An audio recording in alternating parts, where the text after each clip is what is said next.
তিলাওয়াতের ভাজে ভাজে সুরের অলংকার, এ কোরআন বাণী যে আল্লাহর, এ কোরআন বাণী যে আল্লাহর। আসসালামু আলাইকুম ওরহমতুল্লাহি ওবরাকাতুহু। আসুন্না ফাউন্ডেশনের অনন্য আয়োজন সহজ সূত্রে কোরআন শিখির ষষ্ঠ পর্বে আপনাদেরকে স্বাগতম। বিগত 5টি ক্লাসে আমরা আরবি হরফসমূহ সম্পূর্ণভাবে শিখেছি এবং পাশাপাশি আমরা আরবি হরফ কিভাবে লিখতে হয় এবং তার কয়টি সূত্র রয়েছে লেখার ক্ষেত্রে সবগুলো আমরা আলহামদুলিল্লাহ শেষ করেছি। আজকে আমরা শিখব আরবি হরফের যুক্ত অক্ষর। আমরা জানি যে হরফগুলো এককভাবে লিখলে এক ধরনের আকৃতি তৈরি হয়, আর যদি আমরা হরফগুলোকে আমরা পরস্পরের সাথে সংযুক্ত করে লিখি তাহলে আকৃতির ভিন্নতা দেখা যায়। আপনি যদি আরবিতে একটি শব্দ লিখতে চান তাহলে বেশিরভাগই আরবি হরফের আসল রূপ দেখা যায় না, সেখানে দেখা যায় আপনার আরবি হরফের পরিবর্তন দেখা যায়। আজকে আমরা ইনশাল্লাহ শিখব হরফের বিভিন্ন আকৃতি। আমরা জানি যে আরবিতে 22টি হরফ রয়েছে, যে হরফগুলো শুরুতে সংযুক্ত হয়ে আসে এবং মাঝেও সংযুক্ত হয়ে আসে এবং শেষও সংযুক্ত হয়ে আসে। এরকম হরফ হলো মোট 22টি হরফ। আপনারা আমার সাথে একবার বলুন: বা, তা, সা, জিম, হা, খ, সিন, শিন, صاد, ضاد, ط, ظ, عين, غين, فا, قاف, كاف, লাম, মিম, নুন, হা, ইয়া। আলহামদুলিল্লাহ। তাহলে আমরা আজকে জেনেছি যে 22টি হরফ শব্দের শুরুতে এবং শব্দের মাঝে এবং শব্দের শেষে যুক্ত হয়ে আসে। স্ক্রিনে লক্ষ্য করুন, দেখুন প্রথম হরফটির নাম বা। বায়ের দুটি অংশ, একটা হলো ডানের অংশ, বায়ের অংশ। বা হরফটি যখন আপনার যুক্ত হয়ে আসে শব্দের শুরুতে তখন প্রথম অংশটি আপনার অবশিষ্ট থাকে। স্ক্রিনে আপনারা দেখতে পাচ্ছেন। বাটি যখন শব্দের মাঝে আসে, স্ক্রিনে লক্ষ্য করুন যে বায়ের ভিন্ন আকৃতি রূপ ধারণ করেছে। বাটি যখন আপনার শব্দের শেষে আসে তখন দেখেন বায়ের পূর্ণ রূপ সহকারে একটা সংযুক্ত আকার রয়েছে। তাহলে আমরা বুঝতে পারতেছি যে বাটির 3টি রূপ, একটা হলো শব্দের শুরুতে, আরেকটা হলো শব্দের মাঝে, আরেকটা হলো শব্দের শেষে। এখানে আপনাদেরকে আমরা উদাহরণ দিয়ে দেখিয়ে দিয়েছি যে আসলে বাটি শব্দের ভিতরে কিভাবে আসে। লক্ষ্য করুন, বায়ের শুরুতে আকৃতির সাথে একটি উদাহরণ দেওয়া হয়েছে। শব্দটি হলো, আমরা যদি এককভাবে পড়ি, বা, ইয়া, নুন। দেখুন বায়ের কিন্তু এখানে পূর্ণরূপটি আসে নাই, এটার অর্ধেক রূপ এসেছে, মানে হলো বায়ের প্রথম মাথাটি এসেছে। এর পরবর্তী শব্দের মাঝে যে বাটি আছে দেখেন, শব্দটি হলো হা, বা, ত। এরপরে হলো বাটি শব্দের শেষে এসেছে কিভাবে দেখেন, শেষে যখন আসে তখন আপনার পূর্ণরূপটি আসে। দেখুন শুধুমাত্র আগের অক্ষরের সাথে যুক্ত করে দেওয়া হয়েছে। এরপরে শেষের রূপটা আপনারা দেখতে পাচ্ছেন যে এখানে বার, শুরু এবং মাঝের এবং শেষের 3টি রূপকে একসাথে করে দেওয়া হয়েছে, যাতে করে আপনারা একসাথে আপনি দেখতে পারেন এবং বুঝতে পারেন। সম্মানিত শিক্ষার্থী, আমরা এখন শিখব যে আসলে বা হরফটি কিভাবে লিখতে হয় অথবা যুক্ত হয়ে হরফটি কিভাবে লেখা হয়। আপনারা স্ক্রিনের দিকে লক্ষ্য করুন, বাটি কিভাবে লেখা হয়েছে। এর পরবর্তী অক্ষর দেখেন, শব্দের মাঝের বাটি কিভাবে লিখতে হয় লেখা হচ্ছে। এরপরে দেখুন শব্দের শেষে কিভাবে লেখা হয়েছে।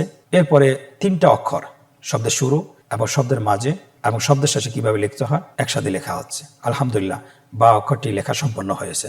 এখানে আমাদের একটা জিনিস খেয়াল রাখতে হবে যে যুক্ত অক্ষর শেখার ক্ষেত্রে অবশ্যই আপনার হরফের প্রথম অংশ খেয়াল রাখতে হবে এবং নোক্তার প্রতি খেয়াল রাখতে হবে। নোক্তার অনেক ভূমিকা রয়েছে। আমরা জানি যে নোক্তা নিচে হলে কি হয়, উপরে হলে কি হয়, মাঝখানে হলে কি হয়, সেটা আমরা হরফগুলো আগে যেগুলো শিখেছি সেগুলো থেকে আমরা বুঝতে পারবো। যুক্ত অক্ষরের দ্বিতীয় হরফ তা। স্ক্রিনে লক্ষ্য করুন, তা হরফটি সেম একদমই বায়ের মতো। আমরা যদি শব্দের শুরুতে লিখতে হয়, আমরা বা যেভাবে লিখেছি, বায়ের নোক্তা শুধুমাত্র নিচে দিয়েছি। এখানে শুধুমাত্র এই বায়ের যে নিচের নোক্তাটা আছে সেটাকে মুছে উপরে 2টা নোক্তা বসিয়ে দিলে তা হয়ে যাবে। স্ক্রিনে লক্ষ্য করুন, দেখুন শব্দের শুরুতে তা কিভাবে লেখা হয়েছে, শব্দের মাঝখানে এবং শব্দের শেষে। এর সাথে আমরা শব্দের শুরুতে আমরা একটা উদাহরণ নিয়ে এসেছি। উদাহরণটি হলো তা, লাম, কাফ। এর পরবর্তী উদাহরণ ইয়া, তা, মিম। এরপরে দেখুন শব্দের শেষে তায়ের অবস্থান, বা, ইয়া, তা। তায়ের পূর্ণ আকৃতি ধারণ করেছে। এরপরে নিচের রোতে দেখুন আমরা শব্দের শুরু, শব্দের মাঝে এবং শব্দের শেষে কিভাবে তাটি আসে একসাথে আমরা দেখিয়েছি। তাহলে আপনারা আসলেই বুঝতে পারছেন আশা করি ইনশাল্লাহ। এখন আমরা যুক্ত আকারের লিখন রূপ শিখব, যে তা কিভাবে লিখতে হয়। আমরা আগের যে হরফটি শিখেছি বা যেভাবে লিখতে হয় সেভাবে লিখব। স্ক্রিনে দেখানো হচ্ছে, দেখুন তাটি কিভাবে লেখা হচ্ছে। বা লিখেছি আমরা, নোক্তা দিয়েছি নিচে, আর এখানে তা লেখার ক্ষেত্রে আমাদের নোক্তা দিতে হবে উপরে, শব্দের শুরুতে এবং শব্দের মাঝে এবং শব্দের শেষে এবং একসাথে। আলহামদুলিল্লাহ, লেখা সম্পন্ন হয়েছে। আশা করি আপনারা বুঝতে পেরেছেন। প্রিয় শিক্ষার্থী, এখন আমরা তা হরফটির আকৃতি শিখব। আমরা বা তা যেভাবে লিখেছি সেম একই, বায় নোক্তা দিয়েছি নিচে, তায় নোক্তা দিয়েছি উপরে 2টি নোক্তা, আর তা উপরে নোক্তা দিব, কিন্তু আমাদেরকে 3টা নোক্তা বসাতে হবে। শুধুমাত্র সায়ের একটা অংশ লিখে 3টা নোক্তা বসিয়ে দিলে শব্দের শুরুর সা হয়ে যাবে, এবং 3টা নোক্তা মাঝখানে দিলে শব্দের মাঝের সা হয়ে যাবে, এবং সা হরফের পূর্ণরূপ যদি আমরা শব্দের শেষে বসিয়ে দিই তাহলে এটা শব্দের শেষের সা হয়ে যাবে। আপনারা স্ক্রিনে দেখতে পাচ্ছেন। এর সাথে আমরা 3টা উদাহরণ নিয়ে এসেছি শব্দের শুরুতে, যেমন সা মিম, এবং শব্দের মাঝখানে কিভাবে লিখতে হয় মিম সা লাম। মিম এবং লামের মাঝখানে সাটি এসেছে, কিভাবে লিখতে হয় দেখুন। এরপরে শব্দের শেষে কিভাবে লিখতে হয়, শব্দটি হলো হা ইয়া সা। আপনারা যদি বারবার প্র্যাকটিস করেন ইনশাআল্লাহ দেখতে দেখতে আপনার হরফগুলো আপনি চিনে যাবেন। এখন আমরা সায়ের লিখন রূপ শিখব। আমরা একটু আগে বা তা যেভাবে লিখেছি সেভাবে সাটাও আমরা লিখে ফেলব। সায়ের 3টি নোক্তা আপনি বসিয়ে দিন। দেখুন, শব্দের শুরুতে, শব্দের মাঝে, শব্দের শেষে, এবং 3টা অবস্থানকে একসাথে রেখে হরফগুলো লেখা হয়েছে। দেখেন, তা 3টা অবস্থান, শুরুর, মাঝের এবং শেষের একসাথে লেখা হয়েছে। আলহামদুলিল্লাহ। জিম হরফটি শব্দের শুরুতে কিভাবে আসে আপনারা দেখতে পাচ্ছেন স্ক্রিনে। জিম হরফটির প্রথম অংশটা নিয়ে আসতে হয়, নিচের অংশটাকে কেটে দিতে হয়, এটা শুরুর জিম হয়ে যাবে। মাঝখানেও দেখেন শুরুর জিমটা নিয়ে আসতে হবে, আগের যে দাগটা আসে সে দাগটা থাকবে, এটাকে বলা হয় যুক্ত দাগ। এই যুক্ত দাগটা যদি আমরা নিয়ে আসি তাহলে আপনার শব্দের মাঝের জিম হয়ে যাবে। এরপরে শব্দের শেষে জিমের কী রূপ ধারণ করে দেখুন আপনারা স্ক্রিনে, পরিপূর্ণ রূপ এসেছে আলহামদুলিল্লাহ। শুধুমাত্র যুক্ত দাগটা আপনাকে এখানে অ্যাড করে দিলে হয়ে যাবে। এর সাথে আমরা 3টি উদাহরণ নিয়ে এসেছি। শব্দের শুরুতে জিমের অবস্থান, শব্দের মাঝে জিমের অবস্থান এবং শব্দের শেষে জিমের অবস্থান আপনারা দেখতে পাচ্ছেন। শব্দের শুরুতে জিমের অবস্থান দেখুন, উদাহরণটি লেখা আছে জিম বা লাম। এরপরে জিমটি মধ্যে কিভাবে এসেছে অথবা শব্দের মাঝে কিভাবে এসেছে লক্ষ্য করুন। এখানে উদাহরণটি দেওয়া আছে শিন জিম র। জিমটাকে এইভাবে লিখতে হবে যেভাবে আপনি স্ক্রিনে দেখতে পাচ্ছেন। এর পরবর্তী হলো শব্দের শেষের জিম। জিমটি শব্দের শেষে যখন আসছে তখনই তার পরিপূর্ণ রূপ ধারণ করেছে আলহামদুলিল্লাহ। তাহলে আমরা সহজেই বুঝতে পারতেছি যে শব্দের শুরুতে কিভাবে আসে, মাঝে কিভাবে আসে এবং শেষে কিভাবে আসে। এখন আমরা যেভাবে এখানে পড়েছি লেখার ক্ষেত্রেও সেভাবে আমরা লিখব, শুধুমাত্র জিম এর নিচের অংশটি আমরা লিখব না।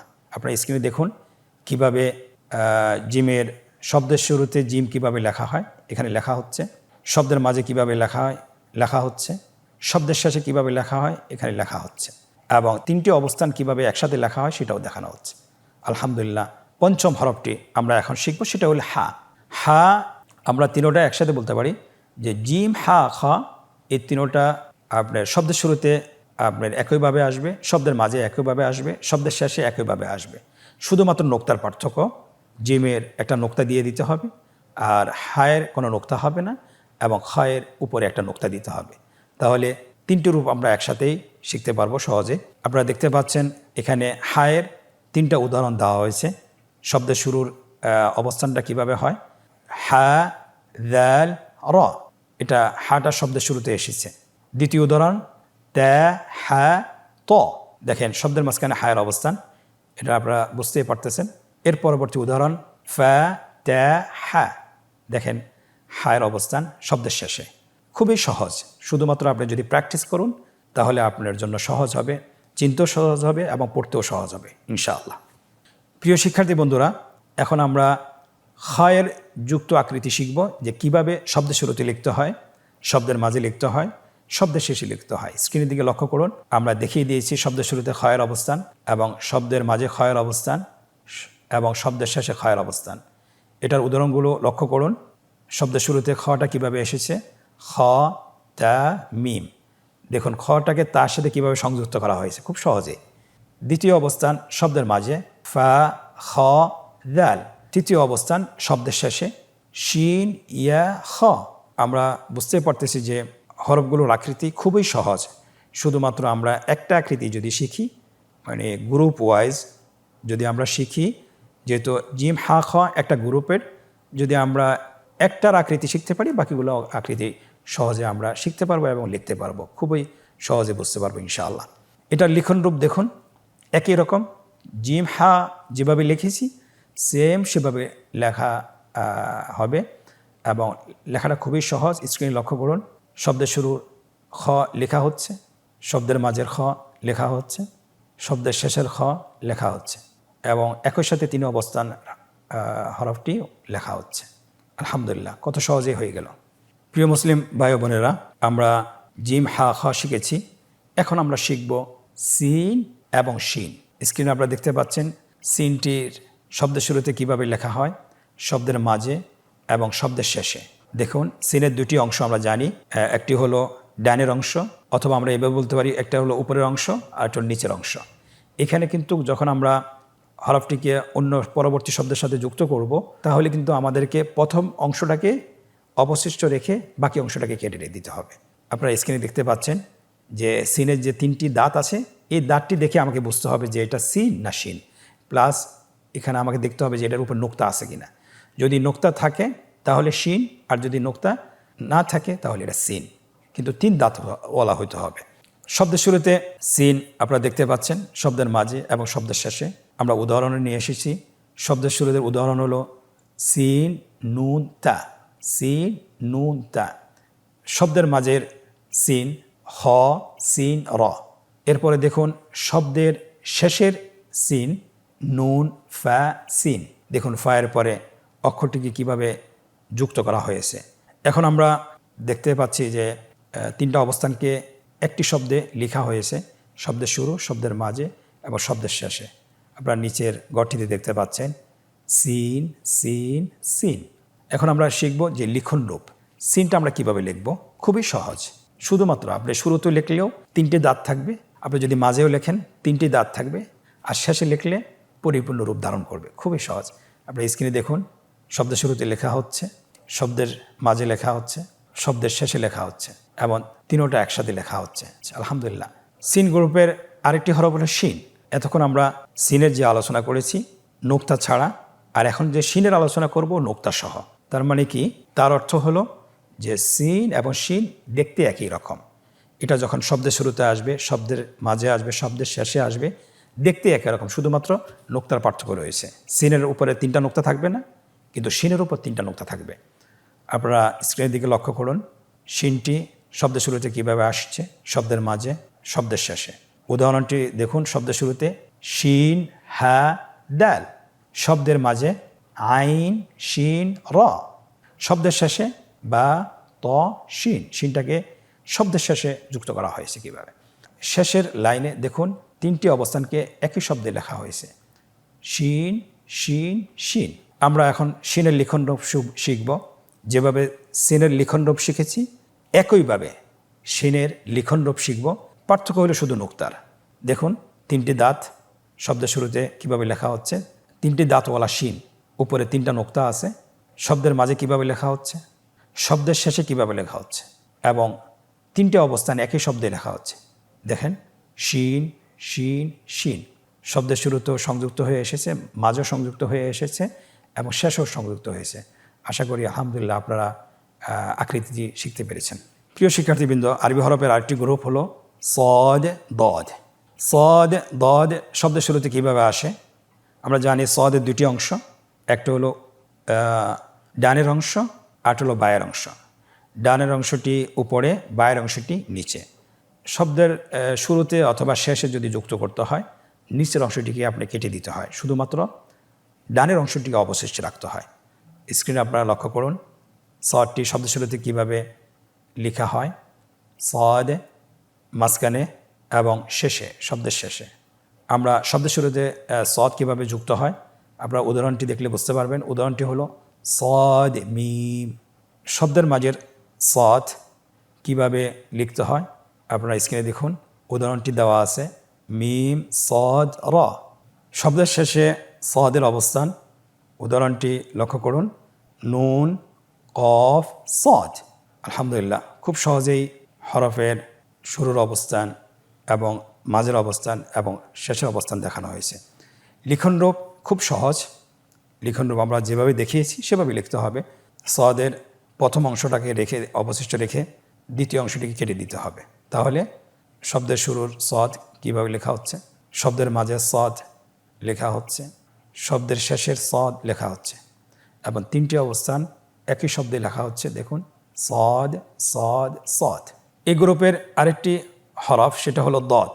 আমরা বলেছি সদ দত শব্দের শুরুতে একই রকম আসে, শব্দের মাঝে এবং শব্দের শেষে দেখতে একই রকম, শুধুমাত্র নোক্তার পার্থক্য। আপনি সদের উপর কোনো নোক্তা নেই, আপনি দেখতে পাচ্ছেন শুধুমাত্র সদের উপর একটা নোক্তা বসিয়ে দিলে দদ হয়ে যাবে। শব্দের শুরু এবং শব্দের মাঝের এবং শব্দের শেষের অবস্থান তিনটি আমরা দেখিয়েছি, উদাহরণসহ নিয়ে এসেছি। উদাহরণটি আমরা পড়ি দদ ল্যাম এবং শব্দের মাঝের দদ তা দদ ল্যাম এবং শব্দের শেষের দদ আপনারা উদাহরণটি দেখতে পাচ্ছেন বা আইন দদ। তাহলে খুব সহজেই আপনার দদ হরফটি তার তিনটি অবস্থান আমরা চিনতে পেরেছি এবং আত্মস্থ করতে পেরেছি। এখন আমরা তার লিখন রূপটা দেখাবো, যেভাবে আমরা এখানে উদাহরণ সহকারে দেখিয়েছি। আপনার লিখন রূপের ক্ষেত্রে সেম, আপনি এককভাবে লিখতে পারেন দদ হরফটি, এরপরে নিচের অংশটা কেটে দেন, এটা শুরুর দদ হয়ে যাবে। এবার মাঝের দদ সেম, স্ক্রিনে দেখতে পাচ্ছেন এখানে লেখা হচ্ছে এবং শব্দের শেষের দদও লেখা হচ্ছে। খুব সহজেই আপনার হরফগুলো লেখা হয়েছে। আলহামদুলিল্লাহ, আপনিও পারবেন যদি চেষ্টা করেন ইনশাআল্লাহ। প্রিয় শিক্ষার্থীবৃন্দ, 22টি যুক্ত হরফের আরেকটি গ্রুপ সেটা হলো ত জ। ত হরফটি শব্দের শুরুতে কিভাবে আসে স্ক্রিনের দিকে লক্ষ্য করুন। ত জ শব্দের শুরুতে একই রকম আসে এবং শব্দের মাঝখানেও একই রকম আসে, শব্দের শেষেও একই রকম আসে, শুধুমাত্র নোক্তার পার্থক্য। তয়ের উপরে নোক্তা থাকবে না, জয়ের উপরে নোক্তা থাকবে। আমরা এখন তটা দেখছি। দেখুন শব্দের শুরুতে তয়ের উদাহরণ দেওয়া আছে ত হ্যাঁ র। শব্দের মাঝের ত উদাহরণটি লক্ষ্য করুন ইয়া ত আইন। শব্দের শেষের ত দেখুন উদাহরণটি লেখা আছে হ্যাঁ বা ত। ত এবং জয়ের ক্ষেত্রে শব্দের শুরু হোক শেষে হোক মাঝে হোক তার আসল রূপে ধারণ করবে। আশা করি আপনারা বুঝতে পারছেন। আমরা এখন লিখন রূপটা শিখব। দেখুন ত হরফটি কীভাবে লিখতে হয়। শব্দের শুরুতে ত লেখাটা খুবই সহজ এবং শব্দের মাঝে একই রকম, শুধুমাত্র দুই পাশে যুক্ত দাগ থাকবে এবং শব্দের শেষে দেখুন তটি তার পরিপূর্ণ রূপে আসবে এবং তার তিনটি অবস্থান একই শব্দে আমরা লিখেছি। স্ক্রিনে লেখা হচ্ছে, দেখুন কিভাবে লিখতে হয় ত ত ত। আশা করি আপনারা ত হরফটি কীভাবে চিনবেন এবং কিভাবে লিখবেন দুটি আপনারা শিখেছেন। প্রিয় শিক্ষার্থীবৃন্দ, তয়ের সাথে সামঞ্জস্যপূর্ণ আরেকটি হরফ সেটা হলো দ। শব্দের শুরুতে দ কিভাবে এসেছে উদাহরণটি দেখুন দ হ্যাঁ র। কিভাবে দকে হা র এর সাথে সংযুক্ত করা হয়েছে। শব্দের মাঝে দ কিভাবে আসে স্ক্রিনে লক্ষ্য করুন। উদাহরণটি বলুন আইন দ মিম। শব্দের শেষের দ লক্ষ্য করুন। উদাহরণটি পড়ুন গইন ইয়া দ। ইয়া গইন এবং ইয়ার পরবর্তী অক্ষর হল দ, দুটোর সাথে দকে সংযুক্ত করা হয়েছে। খুবই সহজ। এবং নিচের লাইনটিতে দয়ের অবস্থান, শুরুর অবস্থান, মাঝের অবস্থান এবং শেষের অবস্থান দেখানো হয়েছে। আমরা কিভাবে লিখব একটু আগে আমরা বলেছি। ত যেভাবে লিখেছি সেভাবে জ হরফটি লিখব। স্ক্রিন লক্ষ্য করুন।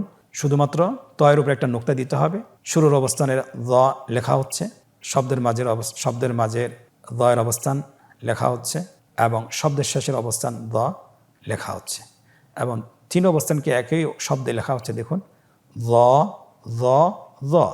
আশা করি আপনারা হরফগুলো বুঝতে পেরেছেন এবং চিনতে পেরেছেন এবং আশা করি যখন আপনি এটা বারবার প্র্যাকটিস করবেন, কোরআন পড়বেন, আপনি সহজে এটা চিনতে পারবেন ইনশাআল্লাহ। সম্মানিত ভাই বোনেরা, 22টি হরফের আরেকটি গ্রুপ হলো আইন এবং গইন। আইন এবং গইন। আইন এবং গইন শব্দের শুরুতে কীভাবে আসে আপনারা স্ক্রিনের দিকে লক্ষ্য করুন। শব্দের মাঝে এবং শব্দের শেষে, শুধুমাত্র নোক্তার পার্থক্য। আপনারা উদাহরণসহ দেখতে পাচ্ছেন। শব্দের শুরুতে আইন কিভাবে লিখতে হয় উদাহরণটি দেখুন আইন ল্যাম মিম। শব্দের মাঝের আইন বা আইন দাল। শব্দের শেষের আইন তার পূর্ণ আকৃতি এসেছে বা ইয়া আইন। শেষ লাইনে দেখুন শব্দের 3টে অবস্থান একসাথে লেখা হয়েছে। আইনটি যুক্ত হয়ে আসেছে প্রত্যেকটি অবস্থানে, শুরুতে, মাঝে এবং শেষে। আইন আইন আইন। আইন হরফটি কীভাবে লিখতে হবে? খুবই সহজ। আপনি যদি শব্দের শুরুতে লিখতে হয়, আইনের প্রথম অংশটি অবশিষ্ট রেখে দ্বিতীয় অংশটি কেটে দেন। আইন তার শুরুর অবস্থানটি অবশিষ্ট থাকবে। এবং শব্দের মাঝে লিখতে হয়, আপনারা স্ক্রিনে দেখতে পাচ্ছেন। এবং শব্দের শেষেও আপনার যদি আইনটি আসে, এটারও একটু ভিন্ন রূপ ধারণ করে। আপনারা দেখতে পাচ্ছেন কীভাবে লিখতে হয় আইনটা। স্ক্রিনের দিকে লক্ষ্য করুন, লেখা সম্পন্ন হয়েছে। এবং আইনটি একই সাথে শব্দের শুরুর, মাঝের এবং শেষের কীভাবে লিখতে হয় এটা স্ক্রিনের দিকে লক্ষ্য করুন। আইন আইন আইন। আলহামদুলিল্লাহ, সম্পন্ন হয়েছে। এই গ্রুপের আরেকটি হরফ গইন। শব্দের শুরুতে গইনের অবস্থান গইন ইয়া র। শব্দের মাঝের অবস্থান বা গইন ইয়া, এবং শব্দের শেষের অবস্থান বা লাম গইন। এবং 3টে অবস্থানকে একই শব্দে লেখা হয়েছে, একই শব্দে দেখানো হয়েছে। দেখুন গইন গইন গইন। আমরা এখন লিখন রূপটা শিখব। লিখন রূপটা আমরা বলেছি দেখতে আইনের মতোই। আইন যেভাবে লিখেছি শব্দের শুরুতে, শব্দের মাঝে, শব্দের শেষে, তেমনিভাবে গইনটিও আমরা সেভাবে লিখব। স্ক্রিনে লেখা হচ্ছে শব্দের শুরুতে, শব্দের মাঝে, শব্দের শেষে, এবং 3টে অবস্থান একই শব্দে লেখা হচ্ছে। লেখা সম্পন্ন হয়েছে। আলহামদুলিল্লাহ, আশা করি আপনারা বুঝতে পেরেছেন। সম্মানিত প্রিয় ভাই ও বোনেরা, আমরা এখন একটি আনন্দদায়ক পর্বে প্রবেশ করব। যে এতক্ষণ ধরে আমরা যে পড়াগুলো পড়তেছিলাম, যে পাঠগুলো পড়তেছিলাম, যে শব্দের অবস্থানগুলো শুরুর এবং মাঝের এবং শেষের অবস্থানগুলো যে পড়তেছিলাম, কতটুকু আমরা আত্মস্থ করতে পেরেছি সেটা আমরা এখন নিজেদেরকে যাচাই করব। প্রথম পর্বে বলা হয়েছে আমাদেরকে নিম্নোক্ত হরফগুলো সঠিকভাবে উচ্চারণ করুন। আমরা যেহেতু একক হরফ শিখেছি এবং যুক্ত অক্ষরও শিখেছি, এই জন্যে আমরা এখন কতটুকু আসলে আত্মস্থ করতে পেরেছি, কতটুকু হরফগুলো আমরা দেখে চিনতে পারবো, সেটা এখন আমরা নিজেদেরকে যাচাই করতে পারবো। আপনারা এখানে দেখুন, স্ক্রিনের দিকে লক্ষ্য করুন এবং বলুন তা জা খ ব্যা। পরবর্তী শব্দ তা ব্যা তা। দেখুন আমরা নোক্তা দেখে কিন্তু চিনিয়ে ফেলতেছি। পরবর্তী শব্দ শিন জিম র র ব্যা হা তা হা তা জিম র বা আইন হা صاد ضاد عين غين ظا سين عين فاء نون ثاء باء تاء سين باء حاء طاء باء خاء। আশা করছি আপনারা হরফগুলো বলতে পেরেছেন সঠিকভাবে। আপনার আশেপাশে যে সকল বন্ধুবান্ধব আছে, আপনারা তাদের সাথে তাকরার করতে পারেন, একে অপরকে জিজ্ঞাসা করতে পারেন। যদি সকলে পারে তাহলে বুঝতে পারবেন আপনিও পেরেছেন ইনশাআল্লাহ, আশা করি। এই অনুশীলনের দ্বিতীয় পর্ব, হরফের সাথে রেখা টেনে যুক্ত আকৃতির হরফের মিল করুন। আমরা জানি প্রত্যেকটি হরফের যুক্ত আকৃতি রয়েছে। সো ডান পাশে, ডান কলামে একক হরফগুলো লেখা হয়েছে এবং বাম কলামে যুক্ত আকৃতির হরফগুলো লেখা হয়েছে। শুধুমাত্র আপনাকে যেটা করতে হবে, হরফের সাথে যুক্ত আকৃতির হরফের মিল করতে হবে। প্রথম হরফটি হলো বা। আপনি দেখুন বায়ের যুক্ত আকৃতি হরফ কোন জায়গায় আছে, বায়ের সাথে তার সাথে রেখা টেনে মিল করুন। স্ক্রিনে লক্ষ্য করুন, রেখা টেনে মিল করা হচ্ছে। বায়ের সাথে বা, তায়ের সাথে তা, সায়ের সাথে সা। এইভাবে সবগুলো দেখেন আপনার মিলে গেছে। আলহামদুলিল্লাহ, কত সহজেই হরফগুলো যুক্ত অক্ষরের সাথে মিল করা হয়েছে। আলহামদুলিল্লাহ। আজকের অনুশীলনের তৃতীয় পর্ব, যে নিম্নে যুক্ত আকৃতির হরফগুলো সঠিক স্থানে লিখতে হবে। আপনারা দেখতে পাচ্ছেন এখানে কিছু কলাম দেওয়া হয়েছে, ঘর দেওয়া আছে। উপরে একটা রোতে যুক্ত আকৃতির হরফগুলো লেখা হয়েছে, আর 3টে অবস্থান দেওয়া হয়েছে, শুরুর এবং মাঝের এবং শেষের। আপনার কোন আকৃতিটি কোন জায়গায় বসবে এটা আপনাকে নিজেই নির্ধারণ করতে হবে। স্ক্রিনে লক্ষ্য করুন, প্রথমে ফা লেখা হচ্ছে, এই অক্ষরটি শব্দের শেষে বসবে, এই জন্য শেষের রোতে লেখা হচ্ছে। ত শব্দের শেষে, বা শব্দের শুরুতে, হা শব্দের শুরুতে, সিন শব্দের শুরুতে। এমনিভাবে আপনি স্ক্রিনের দিকে লক্ষ্য করুন, সবগুলো হরফ লেখা হচ্ছে। আশা করি আপনারা চিনতে পেরেছেন এবং বুঝতে পেরেছেন।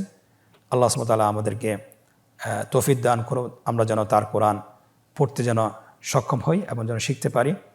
এবং আপনাদের প্রতি নসিহত থাকলো যে আমরা যে অনুশীলনগুলো শিখব, বাসায় চেষ্টা করবো আরেকবার অনুশীলন করার জন্য, বারবার অনুশীলন করার জন্য। এবং যে লেসনগুলো আমরা এখন এই ভিডিওতে লাইভে পড়াচ্ছি, সেগুলো আমরা বাসায় অবসর সময় 10 থেকে 20 মিনিট অবশ্যই অনুশীলন করব। আল্লাহ সুবহানাহু ওয়া তাআলা আমাদেরকে তৌফিক দান করুন। আজকের ষষ্ঠ পর্ব থেকে বিদায় নিচ্ছি। জাযাকুমুল্লাহ খায়ের। পরবর্তী পর্বে আবারও দেখা হবে। আসসালামু আলাইকুম ওয়া রাহমাতুল্লাহি ওয়া বারাকাতুহু। আসুন্নাহ ফাউন্ডেশন, উম্মার স্বার্থে সুন্নাহর সাথে।